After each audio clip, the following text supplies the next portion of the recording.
गोविंद बोलो हरि गोपाल बोलो, राधा रमण हरि गोविंद बोलो।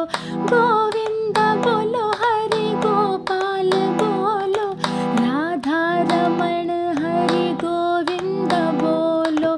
गोविंद बोलो गोपाल बोलो, राधा रमण हरि गोविंद बोलो। गोविंद बोलो हरि गोपाल बोलो, राधा रमण हरि गोविंद बोलो।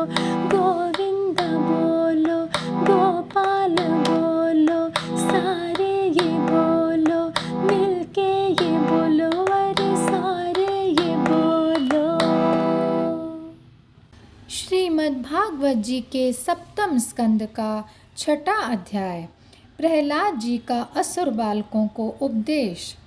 प्रहलाद जी ने कहा, मित्रों, इस संसार में मनुष्य जन्म बड़ा दुर्लभ है। इसके द्वारा अविनाशी परमात्मा की प्राप्ति हो सकती है, परंतु पता नहीं कब इसका अंत हो जाए। इसीलिए बुद्धिमान पुरुष को बुढ़ापे या जवानी के भरोसे न रहकर बचपन में ही भगवान की प्राप्ति कराने वाले साधनों का अनुष्ठान कर लेना चाहिए।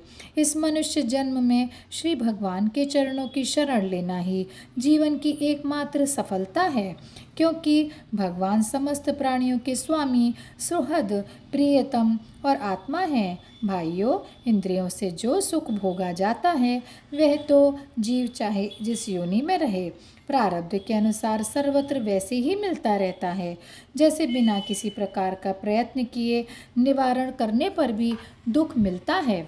इसीलिए सांसारिक सुख के उद्देश्य से प्रयत्न करने की कोई आवश्यकता नहीं है, क्योंकि स्वयं मिलने वाली वस्तु के लिए परिश्रम करना आयु और शक्ति को व्यर्थ गंवाना है। जो इनमें उलझे जाते हैं उन्हें भगवान के परम कल्याण स्वरूप चरण कमलों की प्राप्ति नहीं होती।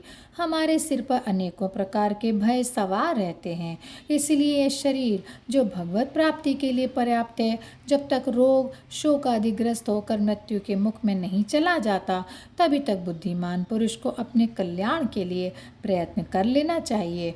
मनुष्य की पूरी आयु 100 वर्ष की है। जिन्होंने अपनी इंद्रियों को वश में नहीं कर लिया है, उनकी आयु का आधा हिस्सा तो यूं ही बीत जाता है, क्योंकि वे रात में घोर तमोगुण अज्ञान से ग्रस्त होकर सोते रहते हैं। बचपन में उन्हें अपने हित अहित का ज्ञान नहीं रहता।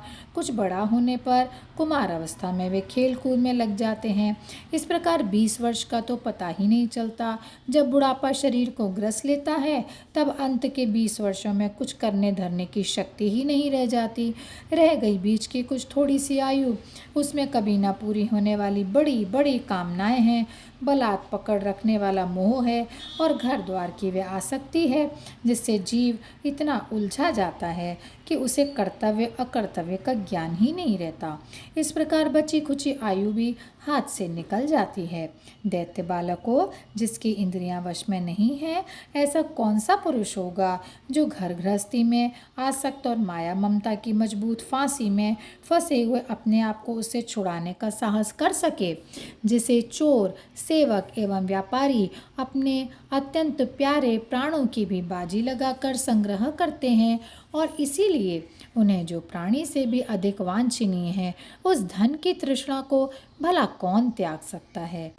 जो अपनी प्रियतमा पत्नी के एकांत सहवास, उसकी प्रेम भरी बातों और मीठी मीठी सलाह पर अपने को निछावर कर चुका है, भाई बंधु और मित्रों के स्नेह पाश में बंध चुका है और नन्हे नन्हे शिशुओं की तोतली बोली पर लुभ चुका है, भला वह उन्हें कैसे छोड़ सकता है। जो अपनी ससुराल गई हुई प्रिय पुत्रों, भाई बहनों और दीन अवस्था को प्राप्त पिता माता, बहुत सी सुंदर सुंदर बहुमूल्य सामग्रियों से सजे हुए घरों, कुल परंपरागत जीविका के साधनों तथा पशुओं और सेवकों के निरंतर स्मरण में रम गया है, वह भला उन्हें कैसे छोड़ सकता है।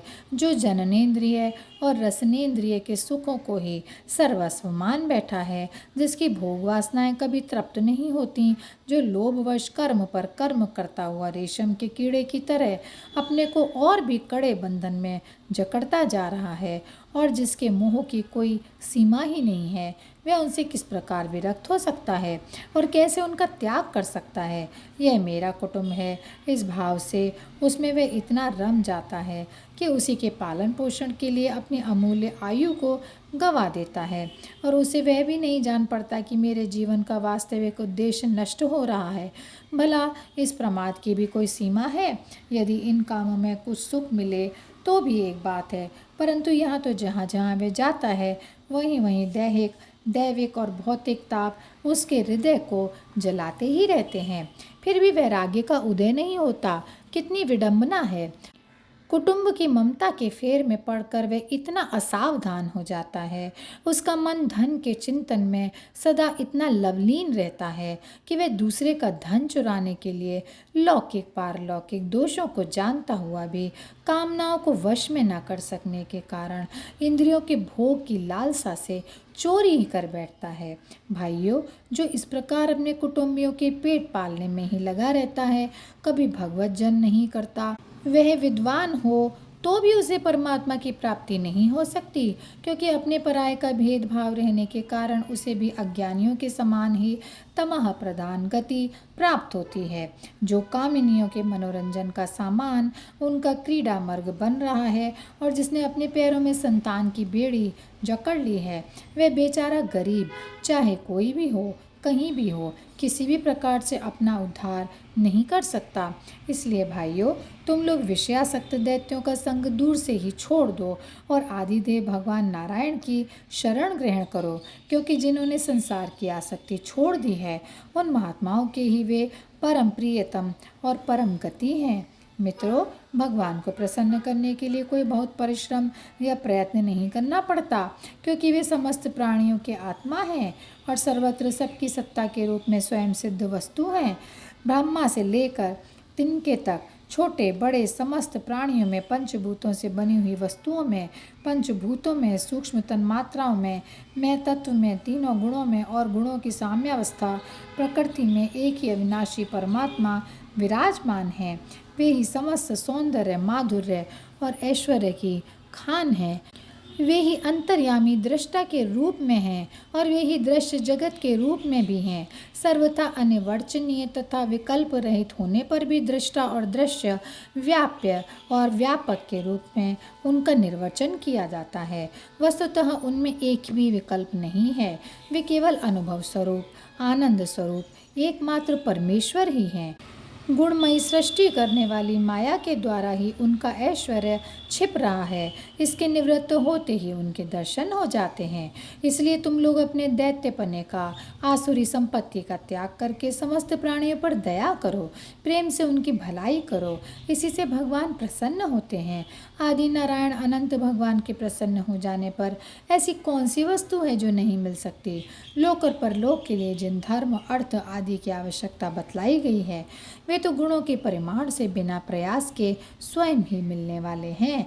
जब हम श्री भगवान के चरणामृत का सेवन करने और उनके नाम गुणों का कीर्तन करने में लग गए हैं, तब हमें मोक्ष की भी क्या आवश्यकता है। यह शास्त्रों में धर्म, अर्थ और काम, इन तीनों पुरुषार्थों का भी वर्णन है। आत्मविद्या, कर्म कांड, न्याय, तर्कशास्त्र, दंड नीति और जीविका के विविध साधन, ये सभी वेदों के प्रतिपाद्य विषय हैं। परंतु यदि वे अपने परम हितैषी परम पुरुष भगवान श्री हरि को आत्मसमर्पण करने में सहायक हैं, तभी मैं इन्हें सत्य सार्थक मानता हूँ। अन्यथा ये सब के सब निरर्थक हैं। ये निर्मल ज्ञान जो मैंने तुम लोगों को बतलाया है बड़ा ही दुर्लभ है। इससे पहले नर नारायण ने नारद जी को उपदेश किया था और ये ज्ञान उन सब लोगों को प्राप्त हो सकता है जिन्होंने भगवान के अनन्य प्रेमी एवं अकिंचन भक्तों के चरण कमलों की धूलि से अपने शरीर को नहला लिया है। यह विज्ञान सहित ज्ञान विशुद्ध भागवत धर्म है। इसे मैंने भगवान का दर्शन कराने वाले देवर्षि नारद जी के मुँह से पहले सुना था। प्रहलाद जी के सहपाठियों ने पूछा, प्रहलाद जी, इन दोनों गुरुपुत्रों को छोड़कर और किसी गुरु को तो ना तुम जानते हो और ना हम। यही हम सब बालकों के शासक हैं। तुम एक तो अभी छोटी अवस्था के हो और दूसरे जन्म से ही महल में अपनी माँ के पास रहे हो। तुम्हारा महात्मा नारद जी से मिलना कुछ असंगत सा जान पड़ता है। प्रियवर, यदि इस विषय में विश्वास दिलाने वाली कोई बात हो तो तुम उसे कहकर हमारी शंका मिटा दो। और यहीं पर यह अध्याय समाप्त होता है। जय श्री कृष्णा, जय श्री कृष्णा, जय श्री कृष्णा। गोविंद बोलो हरि गोपाल।